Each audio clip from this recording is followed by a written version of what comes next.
Hey guys, welcome back to World of Warships. Today we're taking a look at the Nurnberg 44, another new ship for this Christmas update. There's a couple more to go here, and this one is found in the Battle Pass, the first Battle Pass of the Christmas update. For 3,500 doubloons, that'll unlock you the second phase, which includes some goodies like some Christmas crates and that, but really, you're probably going to unlock the second phase if you want Nurnberg 44. The Lanjo is another option in the second Battle Pass this update, also for 3,500 doubloons. Both tier 7 cruisers that have pretty solid main guns. That is their main feature. They don't have the best armor though, certainly like to explode in a mid-tier cruiser like this one. So you gotta be a little bit careful. Nurnberg 44 gets the fast bursty smokes off of the Daring Destroyer line. So that's those British short burst smoke generators that I personally really like. One of my favorite smokes in the entire game because it allows you to get out of bad situations by just popping a smoke whenever you feel like it. You got so many of them, they recharge so quickly. It also allows you to sit for a little bit and burst out some damage, but not so long that everybody runs away from you and suddenly that smoke is useless sitting there because there's not really any targets in range. And that's especially true for a ship like Nurnberg 44, thanks to only having 14.5 kilometers of range, which is fine. It's perfectly usable thanks to our 9.5 kilometer detect. You know, that difference between concealment and max gun range, I tend to find the bigger that difference is, the more comfortable a ship is. Here, it's decent, but 14.5 kilometers of range into up tiers can be a bit of a problem. But for the most part, it's fine enough. And this ship, I gotta say, is focused on armor piercing, okay? These guns here are essentially off of Elbing, so that's 8,500 damage. The HE DPM is pretty abysmal, so try to focus on the AP here. But think of this like 9 Elbing guns with cruiser dispersion. It's not that buffed version of DD. It's even better than destroyer dispersion on Elbing, by the way. Just standard DD dispersion. Elbing gets buffed over that. Here it's just standard cruiser. But it looks pretty good because we're running outnumbered. This is pretty much a best case scenario where the enemy team isn't full charging at us and running us down because we would die rather quickly. Again, we don't have a lot of armor, large exposed citadel. What they are doing is sitting just at a nice gun range. We got enough spotting that it allows me to get these massive salvo offs for a really, really long time. We run out of our smoke, and notice the cooldown timer on our smoke there. It was 25 seconds. It's somewhere in that 25 to 30 seconds that you're gonna have to survive without a smoke. So one battleship salvo, essentially, and then you can smoke up again. I really, really gotta say, these short bursty smokes are incredibly useful. A lot of light cruisers at this tier just don't have any options to deal with some open water maps. It's really nice to have that on a Nurnberg 44 here. The HE, though, does have some extra pen, which is really nice. 38 millimeters of pen here, thanks to being a German cruiser. We get that quarter pen. 12% fire chance is pretty solid as well. Not going to get the most fires per minute here. The real downside, of course, of this ship is going to be that reload time. So 9.4 second base reload on 950 mil guns is not great, right? It's really the AP alpha that is carrying the DPM to being respectable at tier 7. Outside of that, it's going to feel like it's quite slow at HE farming. So if you don't find opportunities to use this armor piercing, then you're going to find this to be a relatively weak light cruiser at tier 7, I would say. Although, remember, this AP has Des Moines pen angles, 60 to 68 degrees. So for the most part, you should be getting full pens with it, as well as slightly short fuses, 0.025 instead of 0.033. Slightly shorter fuses. You can still overpen some really thin targets, like destroyers, for example, is a bit unfortunate, I would say. I guess it makes sense. We don't want to nuke the DDs too badly all the time, but you got to shoot HE into destroyers unless they're the really large ones or angled, anything like that, because the AP is going to overpen then. Broadside cruisers, though, on the other hand, that is what this ship is excellent at punishing. Upper belts of battleships it can do quite well into as well, but cruisers are really where this ship shines, especially with the amount of pen that these guns have. Even at max range, like 14 kilometers, this ship has 174 millimeters of pen, more than enough to get through every cruiser at your tier or something like that. So don't be afraid to shoot this AP even into longer ranges. Notice again how quickly we can burst out these smokes, and I don't even have to sit in this smoke and it's still covering me. This is an example of one where we're in a bad situation. We're going to use it to try and escape a little further out of this bad situation. You can get so creative with these short bursty smokes, and that's why I enjoy them so much. There's not a lot of pressure on you to get the best value out of them because you have so many and they recharge so quickly. Unlike something like gearing, like the standard American smokes, which last forever, but you only get a couple of them. I always find I'm a little too greedy. Should I use my smoke? Shouldn't I? Whereas here, I just pop it, and it's really convenient that way. Nice torpedo hit there, little prediction, but these torpedoes are actually pretty solid. 9.5 kilometers of range and dealing 14,400 alpha damage. You get 3 of them per side. 80-second reload here. They even go 65 knots, so they're not the slowest either.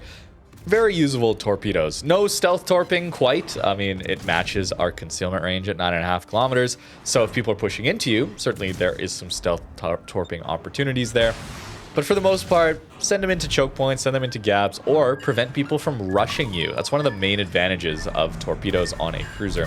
We also get this 5.5 kilometer hydro here, allowing us to spot that destroyer for much longer duration than we normally would on tier 7 hydros. Usually those are going to be around 4 kilometers, kind of the standard hydro at the tier. So nice advantage that German cruisers do get there, 5.5 kilometers of range. No heal, of course, on this one. No spotter plane to get you extra range on this one either. So it's going to take a lot of damage. The armor is not amazing on this one. You need to be using that smoke or islands to prevent a lot of that incoming damage. Playing safe early on is going to help you out a lot. Cruisers get better into the late game when there's less crossfires for you to deal with. I also think this ship is going to suffer into games where the enemy team is running away from you. Certainly into tier 9 games where you're... well, your 14 kilometers of range is not amazing for the passive meta that we get at higher tier. So it's going to be quite difficult in those situations to play this ship. I should also mention the firing angles, okay? That kind of ties into survivability here. And another reason this ship feels like it really needs to take advantage of these smoke screens. The firing angles are not good, okay? 39-degree kiting angle is what Ship Tool says, and I believe it. I think kiting, and that's kind of how it felt. But the reason I'm questioning a little bit here is, and this is, I think, just data mined out of Wargaming's API, so it's not on the site or anything like that, but 30-degree forward firing angles, I don't believe that, okay? I just simply flat out do not believe that. I think you get one of your rear turrets face firing forward at like 35 degrees maybe, and to get both of them firing forward, I found I had to give 40 or more degrees of broadside. So whether that is a bug that's unintentional, or if maybe some little boxes are preventing the guns from actually firing when it looks like they should be able to. Regardless of the reason, it was quite annoying. Thinking I was going in and getting 360-degree rear turrets with 30-degree forward firing angles and a smoke screen that could let me play a little more bow in on islands, that kind of thing. And it just didn't work out that way. I was a little bit annoyed constantly playing this ship until I actually looked and saw, yeah, it's not 30-degree firing angles. And that's quite unfortunate for a ship like this one. The guns are very good, of course, especially the AP into cruisers.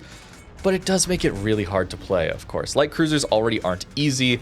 Mid-tier especially, where they don't have a lot of HP, very vulnerable citadels, not very maneuverable, and then to have bad firing angles on top means you're even more reliant on this smoke screen. I think also running around on islands is going to be really important as well. It's a lot of hard cover is just more useful than smokes as far as dealing with incoming fire. Not having to worry about crossfires. The smokes don't last very long, so if you're not really on top of your smoke timings and when it's going to run out, how you're positioned, are you sitting broadside, anything like that, it's going to be pretty easy to get dev struck in this one, unfortunately. It's always hard to talk about value or whether or not a ship is worth buying, of course, because that is highly individual and your opinion, of course. Nurnberg 44 or Lanjo, whatever you're thinking, both of them, I actually had a pretty good time playing overall. Nurnberg 44 is easier to play due to its smoke screen, but I did find myself preferring Lanjo guns, actually. It's got more range as well as better DPM. The AP on that one also hits pretty hard. I'll take a look at that one soon enough. But you can think of that one as having Tallinn guns with cruiser accuracy and a little bit more range than Nurnberg 44. But you don't get the smoke screen. So playing open water light cruiser, if you're not comfortable with that, think Nurnberg 44 is going to be a much easier one to play. Where Lanjo, if you're used to light cruisers, you might enjoy having that little bit of extra range, allowing you to play into up tiers a little easier perhaps, as well as stronger high explosive. That is the big downside here of Nurnberg 44. You need to be using your armor piercing, getting into situations where you're finding broadsides. Into higher tier battleships, the superstructures can be large enough that you will get full pens there. But into some of your own tier battleships or even lower tier ones, I constantly am thinking of tier 6s and tier 5s, even things like Fuso, for example. Very little superstructure there and a lot of armor on the upper belt as well, meaning you're probably going to shatter a lot of your shells and there's not enough superstructure to actually land good AP hits into it. So ships like that are going to be very difficult for Nurnberg 44 to deal with. But that's a lot of cruisers. It's hard to take out some of those lower tier battleships where higher tier seems like they have more weaknesses to take damage. Although they certainly have better guns. I'm playing with fire here a little bit where I'm reversing out to spot this Freddy and we definitely get punished for it. Very easy to take massive salvos in this one. But HE is also worth using to light some permanent fires. It can happen. Gotta get a little lucky though, but fortunately the shell velocity here is pretty solid, allowing you to relatively easily land your shells out to 14 kilometers. It's still 7.6 seconds, so you're not gonna have too much troubles actually landing salvos. It's really getting them into range. Most of my games playing Nurnberg 44 were actually full up tiers into tier 9, and I still had a decent enough time getting creative with the smokes, trying to find positions to use island cover like here. It allowed me to still do some decent damage, have some okay battle impact, but it wasn't comfortable, okay? So remember that if you're thinking about picking these ones up in the battle pass for just random battle play, if you're not finding yourself into those lower tier games, it's gonna feel a little bit worse, okay? Certainly mid-tier cruisers, mid-tier light cruisers, if we think about them, are some of the most difficult ships to play. They don't gain the massive DPM advantages, some armor advantages, and more importantly, those heals, once you get up to high tier, really help to mitigate a lot of the downsides, or at least not have your game completely ended by a random battleship salvo. You can heal back from it. That's one of the reasons that I personally find mid-tier cruisers so punishing to play, and a lot harder to play. I gotta be much more on edge about where I'm positioning, taking less risks, that kind of thing, because I know whatever HP I spawn in with at the start is all I've got. Where having a heal allows me a little more freedom to play a little more aggressive, play a little more interesting, right? So light cruisers here though at mid-tier, assuming you can fight a lot of other cruisers, okay? Seems like everything's good at punishing mid-tier cruisers, but these are as well, Nurnberg 44 especially with this AP. Pomeran's pushing in the middle, and we found ourselves in a position to farm over this island. The shells are reasonably quick, as mentioned, which means less islands are actually open to you as far as farming over them, which again leads us into, it's really nice to have these smoke screens to allow us to reverse out like this and not be as afraid, I'd say. Shores broadside on at 12.5 kilometers. Pretty easy to lead these guns for him. He's got a very large exposed citadel, as do basically all cruisers at this tier. And it's really satisfying to play with Elbing guns at this low tier, I gotta say. Sure, you don't have the improved DD accuracy yet that Elbing does, but having 9 guns and every once in a while proccing something like Outnumbered results in a lot of citadels, and overall I had a pretty good time in Nurnberg 44. And as to building this ship, I gotta say it's really nice to have it as a premium German light cruiser thanks to Lutjens buff. Yes, the main downside being such a long reload. As soon as you've got those 140 hits, you get yourself another 7.5% reload buff.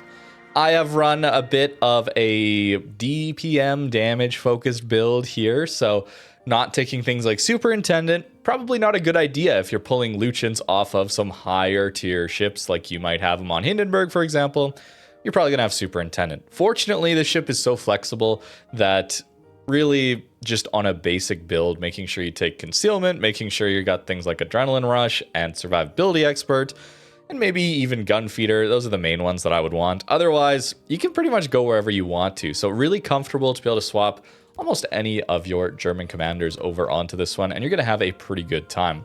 The base ship already does a lot of the heavy lifting with the improved AP pen angles, Des Moines angles on those armor-piercing shells. Good pen, good shell velocity, really high alpha damage there. It's really, really fun to, when you're battling mid-tier light cruisers like yourself, you just deal so much damage. They have gigantic citadels at this tier. As far as cruisers go, it's really, really satisfying. Surprisingly solid torpedoes, not too many of them, but decent damage and range, quite usable. Not the best speed and maneuverability, but that's why, of course, we do have a smokescreen to make up for that. 9.5 kilometer detect is pretty good here also for this tier, thanks to not having concealment upgrade slots yet on tier 7, so just really good base concealment baked in. As for the upgrade modules, pretty basic, just went with this. Of course, we do want to run Hydro. You have an option for D-Fire. Please run the Hydro. Defensive A doesn't do anything anyway these days, so the Hydro is extremely useful though at 5.5 kilometers. Lasts a pretty long time too. You really don't need Superintendent on this one if you are building dedicated for Nurnberg. That's why I did not take it. 6 of these smokes already. You don't need 7, okay? It's already more than enough. And 3 hydros should be enough too for most games, I'd say. I think this is a pretty solid light cruiser at tier 7. And man, the AP slaps are just really addicting, I gotta say. I'm an enjoyer of AP, as you guys know. I'm not the biggest fan of just HE farming, so to find a cruiser like this one that gives me that satisfying chunk of damage out of broadside ships that was relatively consistent at punishing them was really nice. A lot of cruisers have this sort of problem at this tier, is when they do go broadside, extremely exposed citadels. Nurnberg 44 is no different, so make sure you're being a little careful about your positioning on this one. Quite unfortunate about the turrets on the back here. I'm not sure why they weren't firing. It seems like they have pretty good room. Maybe this little box here. Maybe these little boxes here are preventing it. I'm not sure, but it seems like they should have better angles than 40 and 35 degrees.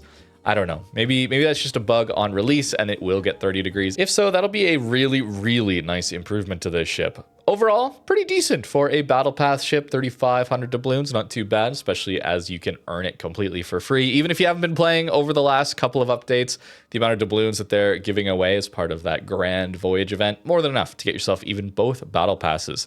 And in fact, I'm really happy to say that both these Battle Pass cruisers are quite enjoyable to play. Good job, Wargaming. But let me know what you think in the comments down below. Thank you very much for watching and have a great rest of your day.